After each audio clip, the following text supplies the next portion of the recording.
Habits Mindset Hunter. Chasseur d'habitudes et d'état d'esprit. Cazador de hábitos y mentalidad. Un état d'esprit innovant pour une vie épanouie. Une émission de et avec Melika Badreddine. Bonjour à toutes et à tous. Merci beaucoup de nous suivre partout dans le monde. Merci pour vos cœurs, vos partages. C'est extrêmement important pour nous, les commentaires.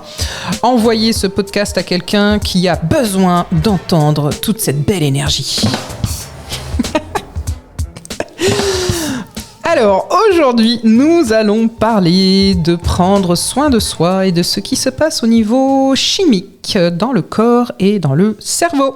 Alors, quand on souhaite, par exemple, jouer, quand on part en voyage, on part en vacances, ça arrive aussi quand on prend des antidouleurs, il y a de l'endorphine qui se libère, ça permet de se détendre, ça permet de rester quand même présent, mais de mettre en place ce processus chimique de l'endorphine. Quand on joue avec son chien, quand on est présent aussi avec ses amis, quand on est en train de faire une partie de jeu de cartes, il y a des choses notamment comme le bain chaud, l'amour bien sûr, le fait de se connecter avec des amis ou en ligne ou autre. Là, ça concerne l'ocytocine, cette hormone du lien.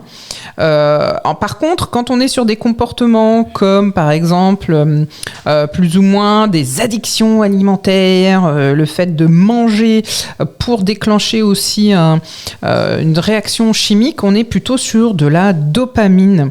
Donc c'est intéressant quand même de faire attention à tout ça.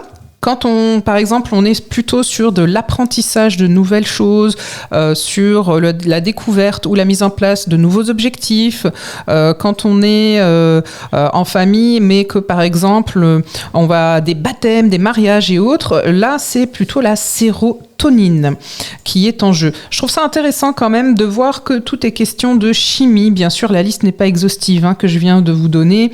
La sérotonine, ça peut être aussi exercer la gratitude au quotidien, l'aromathérapie, les massages, le fait de rire et autres. Pareil pour le reste, la dopamine aussi, c'est la musique, le sommeil. Voilà, tout ce que je vous dis, c'est simplement des exemples à prendre en compte. Alors peut-être vraiment faire attention au fait que tout est question d'équilibre. Le bon plan de Melika.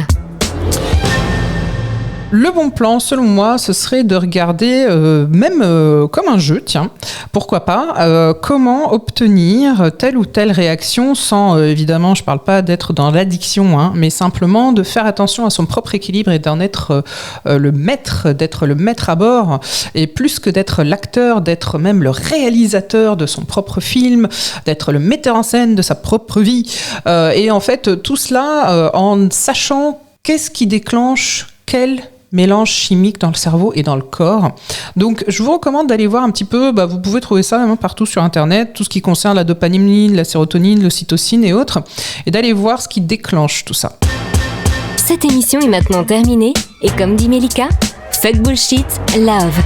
Retrouvez l'ensemble des podcasts de Melika sur toutes les bonnes plateformes de streaming.